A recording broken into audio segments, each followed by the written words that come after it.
Hello, Warpath Commanders. Merry Christmas to anyone and everyone that's celebrating today.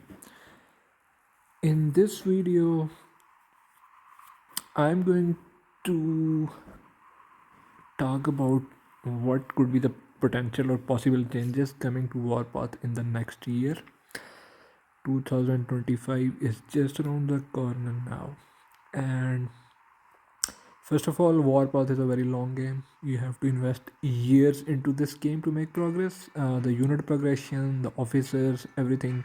If you are not a big spender, it will take you years to get your units to 9.2, and it's a long journey. So you have to make up your mind if you really want to invest that much time into the game. I have thought this through. Compared to all the games that I've played, similar games, the map strategy games, MMO games, I think Warpath has few things that are way better, and few things obviously I don't like, and few things which are very similar or standard to every other game. So I think going to invest in this game. The time, not that much of money, but the time obviously, because I'm in no hurry to get everything. I'm in no rush. I want to enjoy the journey, obviously, and I think I've been playing this game for like 6 months now. I made the account on 21st June 2024. I regularly started playing around 8th or 11th July, I believe, and then I got free from one other game, which I was very busy at the moment, on 10th August.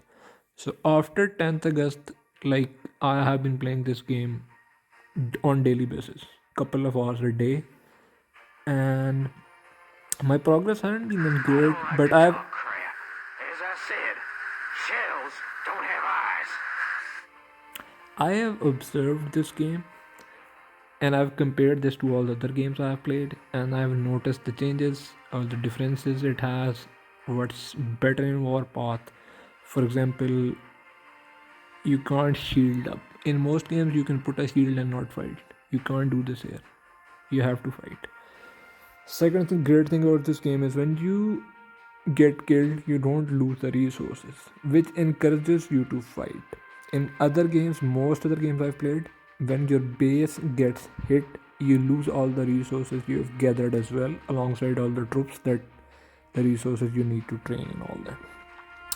Third great thing was I've discussed in my old videos when I started Warpath, the buildings part is instant. Like it doesn't take separate time or rushes to do the buildings as well and the tech as well. So buildings part is instant when once you have the resources it and the building materials, then it's instant. You just have to spend time on producing materials and rushes, not the buildings themselves, which is nice. So let's come to the topic of what should be changed in the game. In my opinion, this is subjective. Everybody has their own opinions, everybody has their own experiences. I have been playing similar games from 2012 onward. War Commander was my first game. uh, I don't play it anymore. I still have an account there, and the most recent game was Total Battle. Before that was Last Shelter Survival, and before that there was one or two more. I don't even remember their names. I didn't play them long enough. I played World of Tanks as well. It's slightly different. I really enjoyed that game. I played it for like 5 years. I still have a account in all these games, but I don't play them. So what it has taught me over the year is, no matter how good the game is, no matter how invested you are, how much addicted you are, how much you like the game, eventually you'll quit the game. So the few things I've learned on the games is events make the game popular, and how the strategies or uh, dynamics or mechanics of game work, like fighting and everything. So it is all subjective to different players what they are actually looking for. I think for me, game is fun. Like gameplay itself is fun. Units are fun. Everything is great. The only aspect I really don't like about Warpath is it's similar to Last Shelter Survival in that aspect.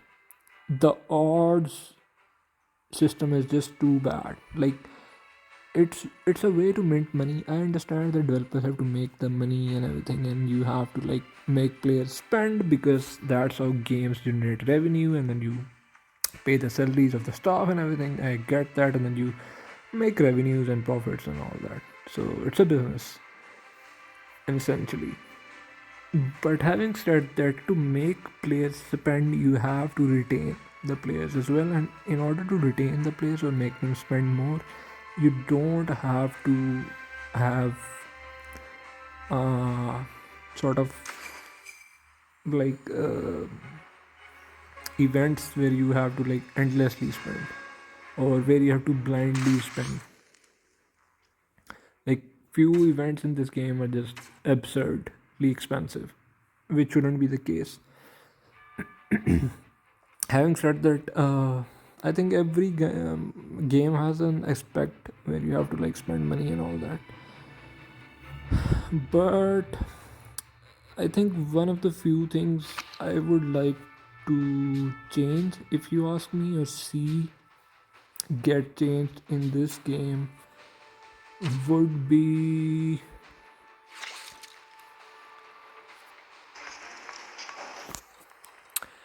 so one of the first things I would like to say changed in the coming year in this game 2025 would be the city coupons and everything. Like if you have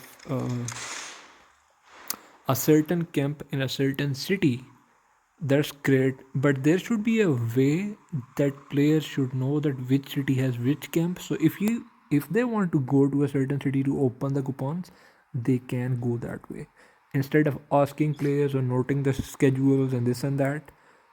The game should have default like notification or something like that, like this camp is in this city today, and this city has this camp, and this city has this camp. Like players should know by game itself that there should be a method to check. I think developers did say they will work on it, but it hasn't come yet, and I hope they make it available quite soon.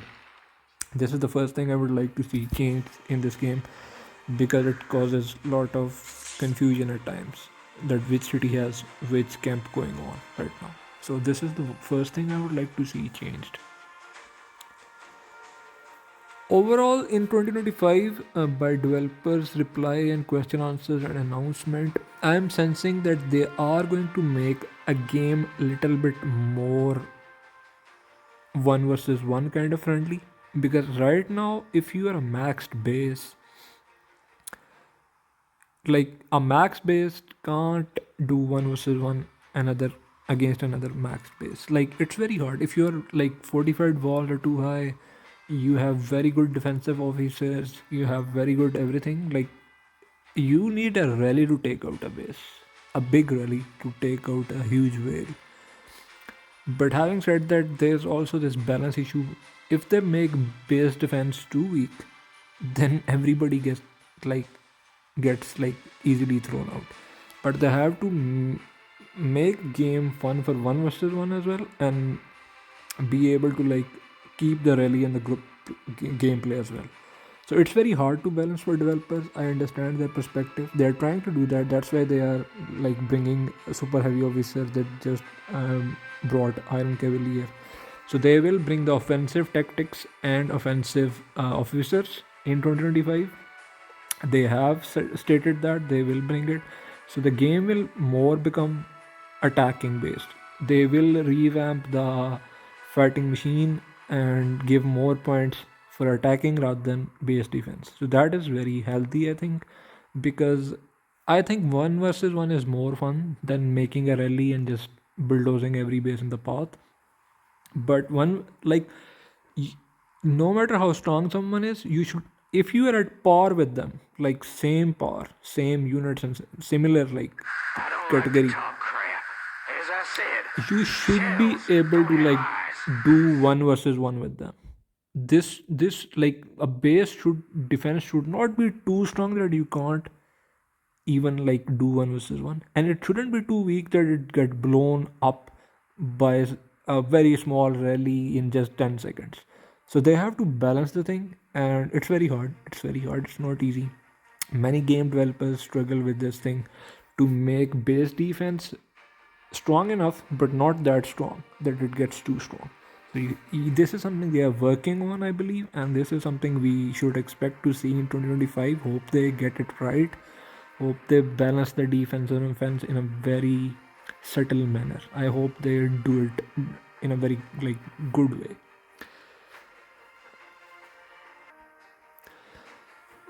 Third thing I would like to see in the game in 2025 will be, I think I don't genuinely like Navy, but I would like to see more events that give out naval stuff. For example, uh, maybe introduce a mode in Hegemon that has a naval version of Hegemon, and something like that. That would be fun, something new, something dynamic. And apart from that, I think naval tech is expected probably in 2025. They will give the naval tech, like, if they, I have said this before in the videos, if you've launched an entire new branch of units, you need to increase the total reserves. It's very unfair that you keep the same amount of reserves and give another total branch so people have to buy reserves and all that. That's very unfair. So they have to encourage the fighting by giving extra tech and reserves. I hope it will come in 2025 and come soon. Apart from that, I think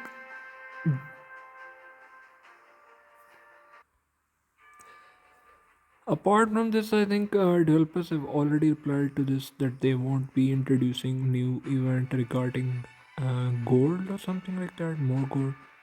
But you have so much new stuff in the VIP store, the naval stuff, like you have naval wrenches for gold. See, you have naval components for gold. You have naval, like, refined components. You have naval XP. You have naval wrenches. You have naval ammo. You have more naval components, and so forth. The thing is, if you introduce so much naval stuff into the stores, like into the VIP store that costs so much gold, and you have introduced so much new naval stuff in the arena store, then why not give people more gold? Like, my city honors is max. So even if I hit jurisdictions, even if I hit like 9 chips, it's not enough, guys. It's not enough. Like, I just showed you, if every week your gold spending has just like increased by 60% because of the naval stuff that has come into the store, VIP store. How are players supposed to get all this gold other than buying? Like, you're just forcing players to buy at this point. This is not the right strategy. I know you have to earn money and everything, but still, I think with the introduction of naval units, you should have introduced a lot more, like gold or gold event or something like that every month. That gives you a lot of gold, a ton of gold, because this is not enough for average player. Maybe whales have too much gold, they buy too many packages and all that, and they have unlimited gold supply and millions of gold and all that. But not everybody's like that, guys. You have to think of the 99% that don't spend like that. You mostly see videos of players on YouTube like that have millions of gold, but they're whales. They are spending huge sums of money on the game. They might be valued customers for developers and the organization and the company that's running the game, but 99% of player base, it's what constitutes your player base. basically. So even if they are not generating as much revenue for you guys, they are maintaining the company in a way that they are playing it. They are keeping the game alive. So you have to think this through, that games should be fun and playable for everyone. So this is something I really want developers to seriously think about. They haven't thought this through, and the developers said they won't be giving extra gold, like extra something like that. I think, in my opinion, the simple solution to this would be just introduce a new technology in the city owners. Right now we have Liberator that 200%. Just give a more lengthier branch that gives 300%. Simple as that. This will fix the gold issue forever. That's it. Uh, you guys can comment below and let me know what changes would you like to see. I know C4 matchmaking is something people complain a lot about. I think it can be tweaked, but I haven't gone into details into that in this video. But let me know what else changes do you want to see. I think this game is just getting too long at this point. Like 5 years plus time to invest to get all the units, Air Force, Navy, and ground units to 9.2. That is just too long. So they have to introduce more events and stuff to make it more fun, because eventually players will get bored. So you have to keep it entertaining and introduce less new stuff like the naval units game. So this was something, and in 2025 I expect the gameplay to have less lag, maybe more fun, and I think uh, one of the best features is to see or spectate the other battlefields. I hope they make it like map spectating thing more easy, like maybe demark a place where big battle is going on or something like that, so players don't have to scan through the map to find the place where big battle is going on. That would be a really good change, I think. Sorry for that, but that would be very interesting. And I think people enjoy watching fights, so that would be really nice. And apart from that, I think uh, there isn't much to change in the game. I think a game is fine the way it is. Uh, I'm sure they have more changes planned, so I will be looking forward to that. I do follow them on game updates and notifications and everything on the Discord server. So I'm waiting for the new changes, and we'll see what comes out in 2025. Do let me know in the comments, guys, what are your expectations from the developer, and what do you want the game to look like in the coming year.